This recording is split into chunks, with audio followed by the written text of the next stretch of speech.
Yeah.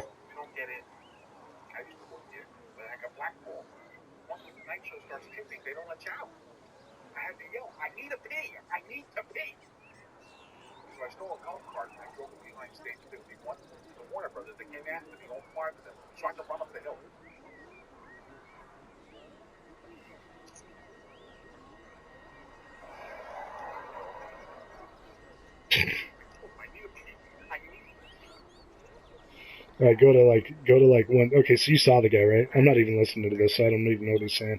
So go to like 104. Just fast forward a little bit.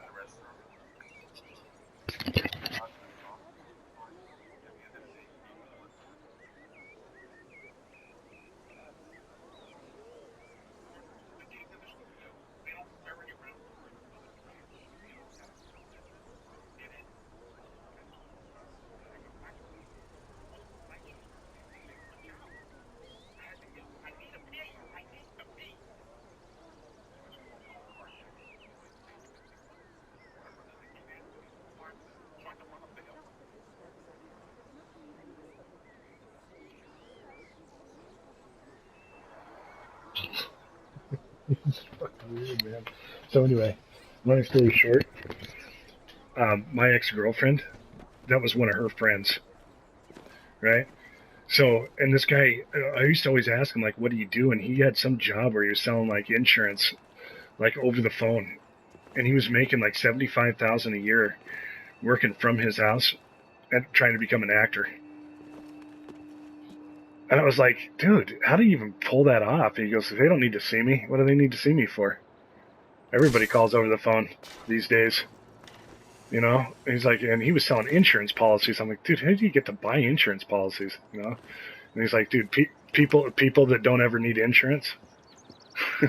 It's like, okay, so they never call you again. Basically, you just get a good rate and gone. Get a good rate, gone. You know, sign them up for Geico. They take Geico for 6 months. You make the commission, and they're going to switch and go to the cheaper one next time. And they call them up in 6 months and offer them insurance again. You know, you're just a broker. So anyway, stuff. It was just kind of funny. Okay, dude, I'll let you an insight.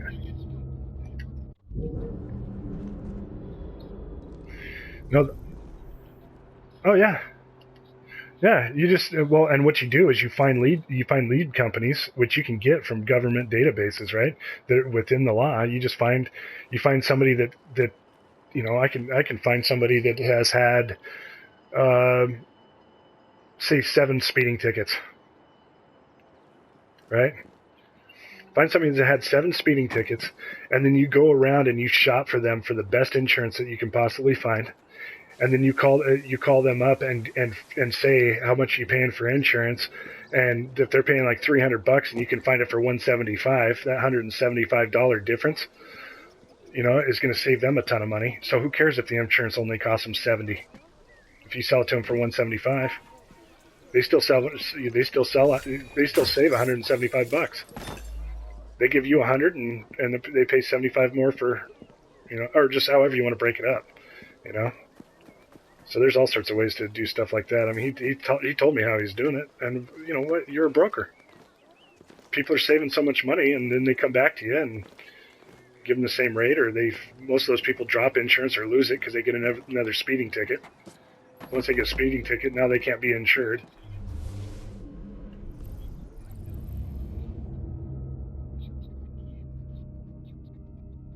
That's how it have to work, Then you're gonna have payroll and stuff like that.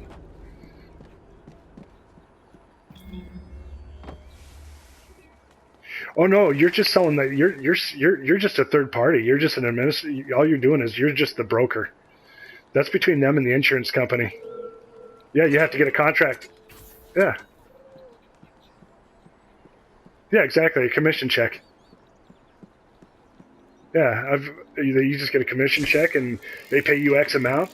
You get a certain commission for whatever you sell, or you just do I mean, it doesn't matter. And I'm making this up as I go. I don't even know if that's exactly how I was doing it, but it was something like that. You could easily, I mean, you could come up with anything. I mean, I met a guy one time that all he did is he walked around the racetrack looking for winning tickets.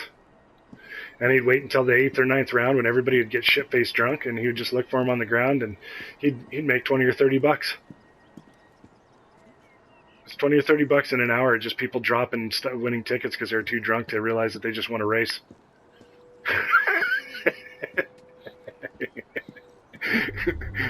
I know another guy that had his IRS.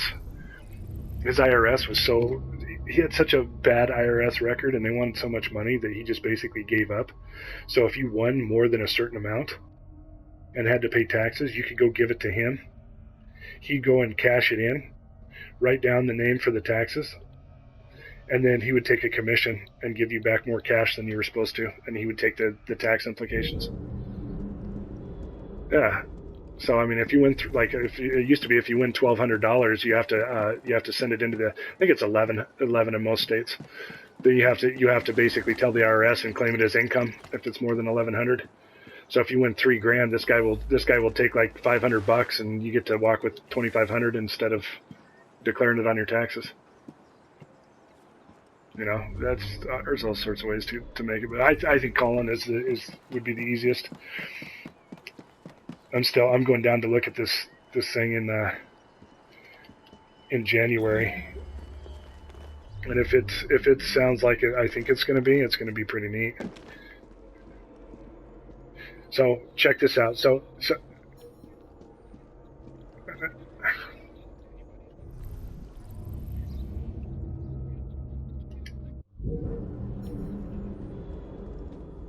yeah, exactly.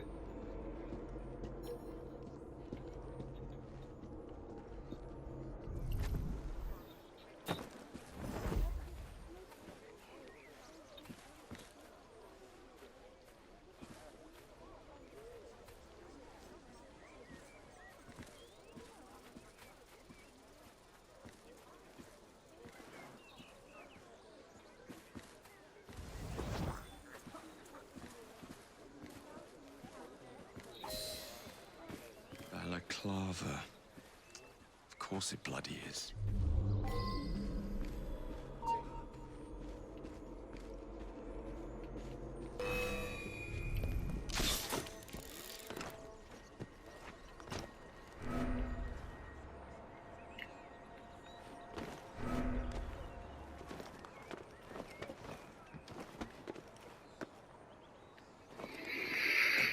Yeah, I don't know.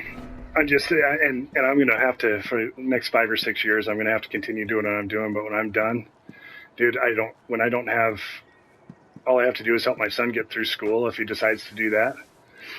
You know, and if I live someplace where I can just send money to him, pay for his books and stuff like that, I can do whatever the hell I want. I can live wherever the hell I want. You know, I can go back and start snowboarding again. I mean, as long as anything that my body lets me do it. You know, I don't want money to be such a restriction that you can't live. You know, and that's the real problem, is we all have dreams of what we want to do, and we think it takes money to do it. And most of the time, that's the last thing that it takes. It just takes balls and belief in yourself, and you can do whatever you want.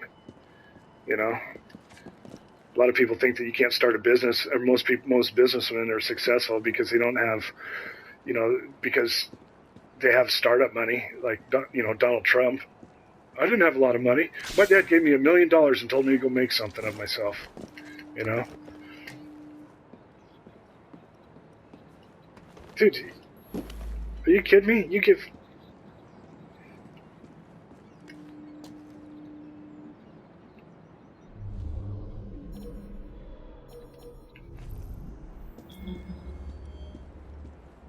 You know, but well, and you know,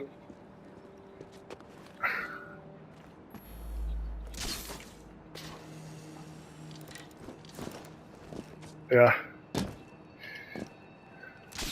I'm telling you, man, and everybody says that, but would you really? I mean, I think if I had $1 million right now, you know what I would end up doing? I'd end up keeping my job for a few years until I had enough enough money that was liquid in the market, and basically money that was making money off of itself, so where I could be self-sufficient and my money was making my income. And once I got to that level, I'm done working. I would take that $1 million, if I could live off of, even if you could get like a 3% return from the bank, that was at 30 grand. So you could live off the $30,000 of interest if you had, or save it until you had enough where you could reinvest it and get a better rate on something. That's the only way you're gonna. And not even that. Not even if I'm working the stock market. Just have enough to where I could buy a piece of land, build something on it, and be self-sufficient. So I don't have to fucking, so I could work at a bait shop. I'd love to own a bait shop. Kidding me? Have people come in and buy bait all the time. That's right. I'd be the master baiter. You know it. It'd probably even be called that. Oh, yeah. I would have it called... Oh, yeah. Dude, I knew it was coming before that. I've already thought about having a bait shop that had something to do with that. The dignified baiter or something like... just something stupid to get people to come in. If I could make... If I could... What...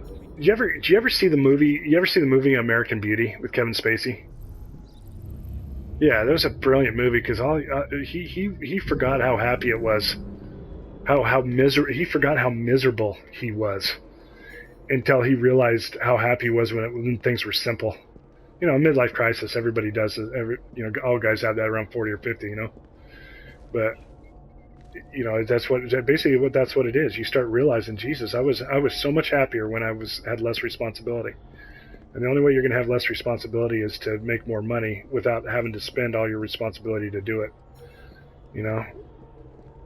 It's like I think about it with my son all the time. A kid, some guys, they work non-stop. They're traveling. They don't even know. Like my buddy asked me, he goes, "Man, I'm sitting here in this grocery store wondering what do you buy for an 11-year-old kid?"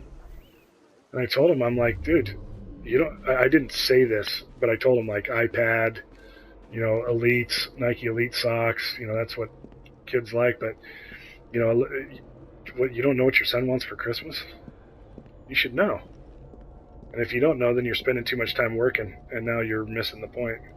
You got to find that balance, right? So this whole year is I'm hoping this whole year is gonna be like that. This next 6 years, I'm hoping is gonna be like that. Is how I start to learn how to get my financial independence, so I don't have to worry about it.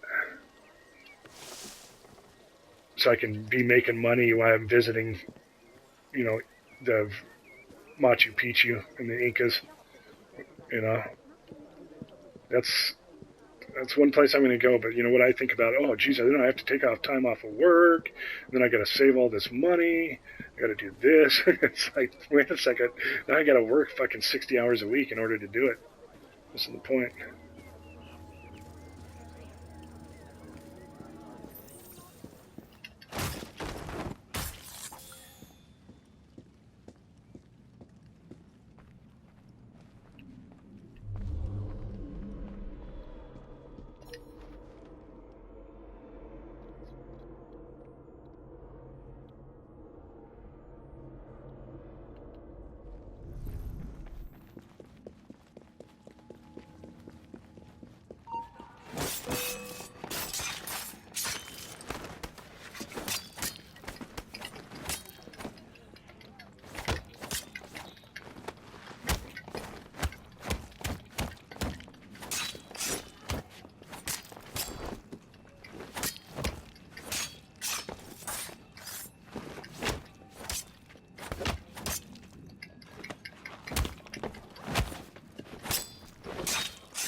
I gotta save this video clip. I just wasted like 6 people.